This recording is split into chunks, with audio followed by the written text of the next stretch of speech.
Entré en el despacho con la carpeta en la mano izquierda y el teléfono todavía vibrando en mi bolsillo, un hábito que no podía evitar después de tantos años atendiendo la agenda del director. Era una mañana clara de otoño, la luz atravesaba las persianas y dibujaba franjas doradas sobre la moqueta.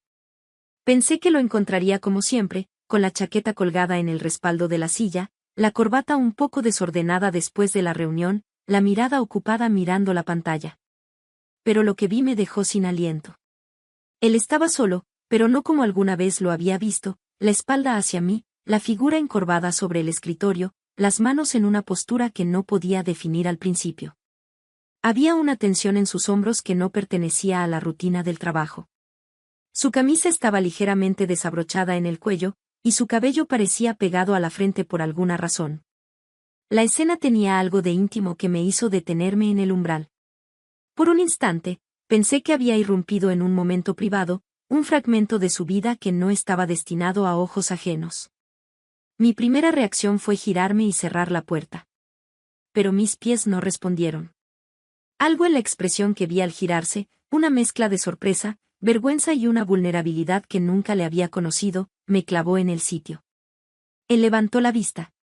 Durante una fracción de segundo nuestros ojos se encontraron y su rostro se tornó rojo, un color que le sentaba mal a su porte impasible.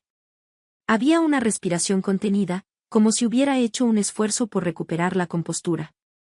Me sentí culpable por haber entrado, aunque no había sido mi intención. Lo siento, dije sin pensar, la voz apenas un hilo. No quería molestar.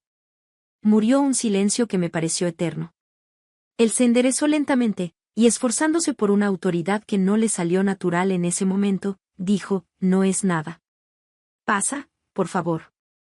Entré y dejé la carpeta sobre la mesa, pero las hojas parecían pese más de lo habitual. Noté que había una taza de café a medio terminar, un par de papeles con notas en el margen, su letra angular y segura, y una fotografía enmarcada que no había reparado antes, una imagen suya con alguien que parecía familia, sonriendo de una manera que desmentía la rigidez con la que se mostraba en la oficina. Esa sonrisa me hizo pensar en su vida fuera de la empresa, en secretos que todos guardábamos. Intenté recomponerme. Era mi deber mantener la profesionalidad, y a la vez algo en mí quería retroceder y no mirar. Pero la experiencia me enseñó a transformarme en persona estable, a sostener conversaciones aun cuando el mundo interior estaba lleno de grietas. ¿Estás bien?, pregunté, más por instinto que por curiosidad. Él se pasó una mano por la cara, un gesto que lo humanizó por completo. Por primera vez lo vi agotado, más humano que jefe. Tuve un momento, privado, murmuró, sin entrar en detalles. No quería que nadie me viera así. Perdona la incomodidad. El modo en que eligió las palabras, lo contenido de la disculpa, la forma en que evitó el tema, todo eso encendió mi curiosidad y, al mismo tiempo, mi empatía. Le ofrecí una taza de café y la aceptó con ese ademán lento que delata a quien necesita tiempo para recomponerse. Me senté en la silla frente a su escritorio, la distancia era la que siempre manteníamos, respetuosa y clara, pero algo en el aire había cambiado, ahora había una historia sin contar entre nosotros. Comenzamos a hablar de trabajo. Era natural volver a lo cotidiano, informes, plazos, clientes. Hablamos en voz baja, como si al hacerlo en voz baja el asunto que habíamos visto no se atreviera a invadir la conversación. Y aún así, la presencia de lo sucedido se filtraba en cada pausa, en cada mirada, en el modo en que él limpiaba el borde de la taza como si buscara un gesto mecánico que lo anclara a la normalidad. Cuando la conversación se tornó más técnica, él hizo un comentario que no venía al caso, algo sobre la soledad de tomar decisiones. Me miró entonces con una intensidad que me recorrió la espalda como una corriente. Yo, que siempre me había mantenido en un segundo plano, noté que mi pulso se aceleraba.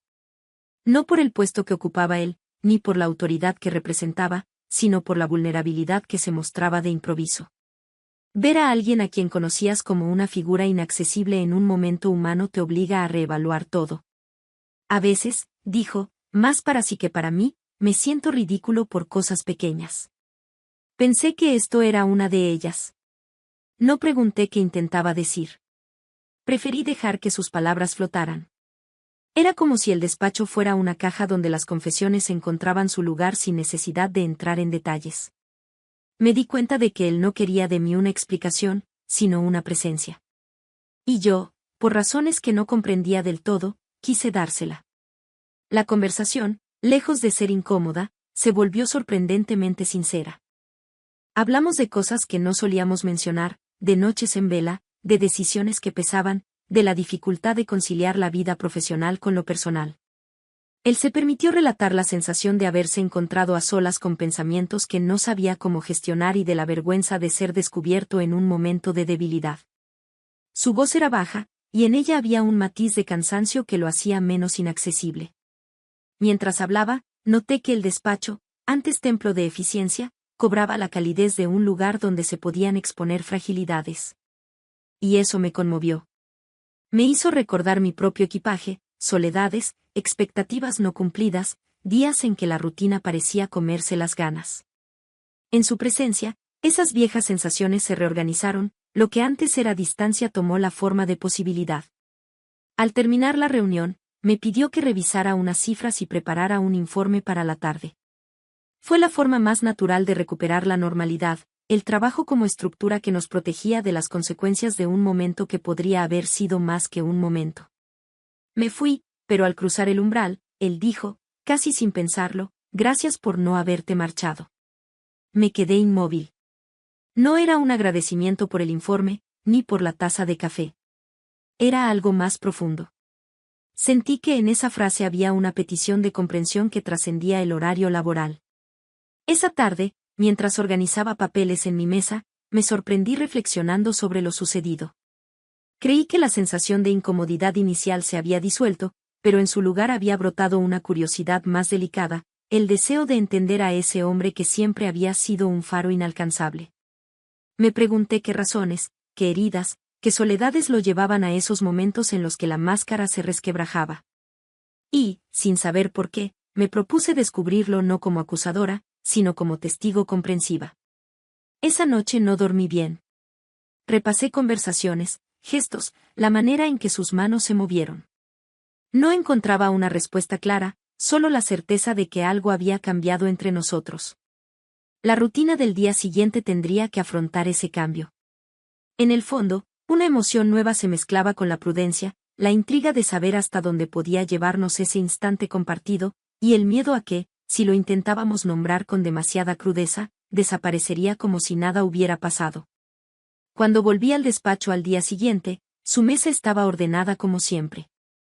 Él me recibió con una sonrisa mediana, profesional. Nada en el exterior prometía historias, pero la atmósfera había quedado impregnada de una expectación silenciosa. Yo llevaba documentos, él tenía formalidades. Sin embargo, ambos sabíamos que, bajo la superficie, algo nos envolvía.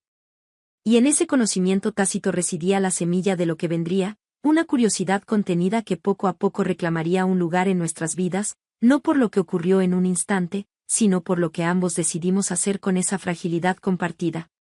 Así comenzó todo, no mediante confesiones explícitas ni actos definidos, sino por la irrupción de lo humano en el lugar más profesional. Y fue ese choque, la mezcla de vergüenza, humanidad y comprensión, lo que encendió una historia que, sin saberlo todavía, cambiaría nuestras vidas.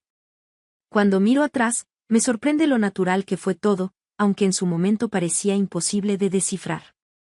Lo que comenzó como un instante incómodo en la penumbra de un despacho terminó convirtiéndose en un camino compartido, lento y lleno de pequeños pasos que ninguno de los dos había planeado. Con el tiempo aprendimos a hablar sin miedo.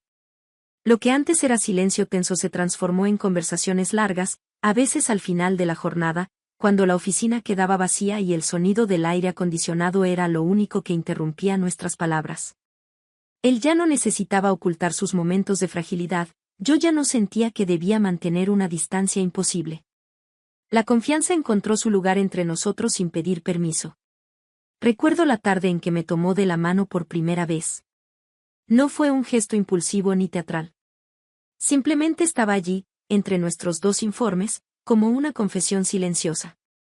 Y yo, que durante tanto tiempo había vivido entre horarios y obligaciones, sentí que ese gesto abría una puerta que nunca me había atrevido a tocar. Ya no éramos jefe y secretaria. Éramos dos personas que se habían descubierto en un momento inesperado y que ahora caminaban hacia algo que ninguno había previsto. Nuestros días se hicieron más ligeros. Las miradas dejaron de ser precavidas y se volvieron cómplices. Las conversaciones dejaron de esconder lo importante. Muy pronto la oficina ya no fue solo trabajo, fue testigo de una historia discreta, madura y sincera. Una historia que, poco a poco, se extendió más allá de las paredes y encontró espacio en nuestras vidas fuera de la empresa. Un año después, mientras desayunábamos un domingo cualquiera, me sorprendió al decir algo tan sencillo como definitivo: nunca pensé que un día incómodo iba a convertirse en el inicio de todo lo que ahora tengo contigo. Sonreí. Porque era verdad. Ninguno de los dos imaginó que aquel momento, tan extraño, tan cargado de silencios, sería el punto exacto en el que nuestras vidas cambiarían de rumbo. Hoy seguimos juntos, sin dramatismos, sin prisa, con la serenidad que solo se consigue cuando dos personas se encuentran de verdad. Él ya no vive escondiendo sus emociones. Yo ya no vivo en la sombra de mis dudas. Lo que empezó con una puerta que se abrió en el peor momento posible terminó siendo lo mejor que nos pudo ocurrir. Y a veces, cuando paso delante de su antiguo despacho, no puedo evitar sonreír. Porque sé que fue allí, entre papeles y luces de oficina, donde la vida decidió regalarnos una historia que ninguno buscaba, pero que los dos necesitábamos.